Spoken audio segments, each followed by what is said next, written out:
Hi, folks. You know, one of the most interesting things about the Renaissance in Florence is not everybody who lived in Florence at the time was excited about the Renaissance. Remember, it was often considered an elite phenomenon. People who had extra time, the nobles, the oligarchs, the upper class, the wealthy businessmen, people who had extra time to be able to indulge in things like patronizing the arts or having extra time to read the newly translated works of Plato or hang out with the Medici in their various circle. Now, don't get me wrong, I absolutely love the Renaissance, but it is important to note that maybe 10 to 20% of the population was able to participate a little bit in this new high culture of sorts. But right around the 1490s, as Lorenzo de' Medici was getting ill, there was a small depression going on in Florence. People were out of work, they're upset. And there's a new friar in town, Savonarola, the famous Renaissance friar who speaks against the Medici, against the decadence and riches and sex and all the various things. He starts to gain a very good following. Notable people. Botticelli was part of Savonarola's following for a while. But nevertheless, he starts railing against the decadence of the Renaissance. And you could only imagine, a lot of these folks, they got to put 12 hours, 14 hours into their work days. And they're hearing stories about their leaders, the Medici, sitting around, talking about Plato, even calling Socrates a saint for jokes. The artists sitting around, painting images of nude people who are just posing. I mean, this was so far-fetched in such a Christian society that there was a backlash to it. And Savonarola was able to tap into that backlash. Now, another thing that Savonarola had going for him is powerful people also disliked the Medici. So, many of the oligarchs began to rally around Savonarola. Not that they liked his ideas about uplifting the poor and all that type of stuff, but they saw him as a popular wedge against the Medici.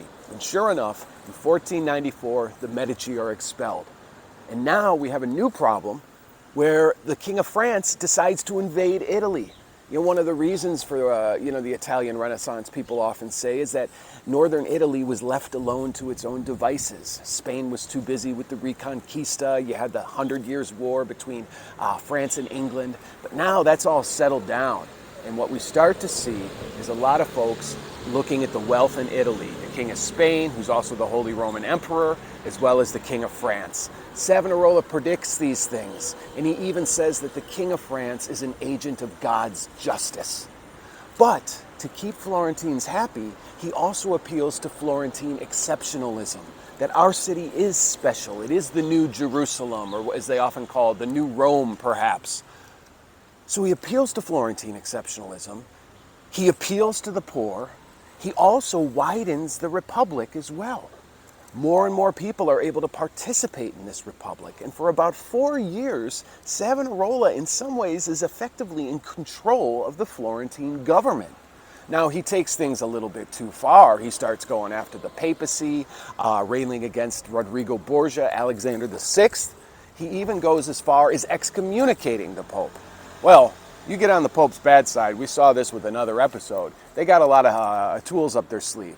So they excommunicate Savonarola, they threaten the city of Florence, and eventually, after enough people get sick of his puritanical regime, and let's not forget the Bonfire of the Vanities. Bonfire of the Vanities was a series of fires where people were encouraged to throw away any of their vanities, their Mardi Gras masks. Botticelli threw some of his own paintings into the Bonfire of the Vanities, books. It was terrible for culture. In 1498, I believe, the city of Florence turns on Savonarola and he's burned. After Savonarola's gone, the Medici don't come back. They go back to the Republic. And this is the last gasp, in some ways the golden age. This is the golden age of Machiavelli when he was working for the Republic, trying to set up a citizens' militia, and he was chancellor. But that Republic's not going to last too long.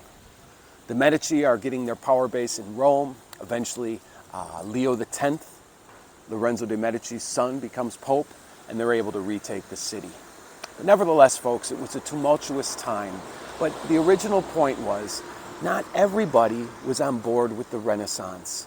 Not because maybe they didn't want to, maybe because they just felt left out. Maybe they secretly wished that instead of working 12, 14 hours a day, they could be up at the Medici Villa talking about Socrates and Plato, or becoming artists and things like that. But nevertheless, there was a backlash to it. They pushed some barriers with paintings like The Birth of Venus, bringing back nudes, and Savonarola was able to tap into that conservative element, that very religious element that dominated Florence from so many of the poor folks, and effectively help get the Medici out. But it didn't put an end to those ideas or to the Renaissance art, as it still continues on. Thank you, folks.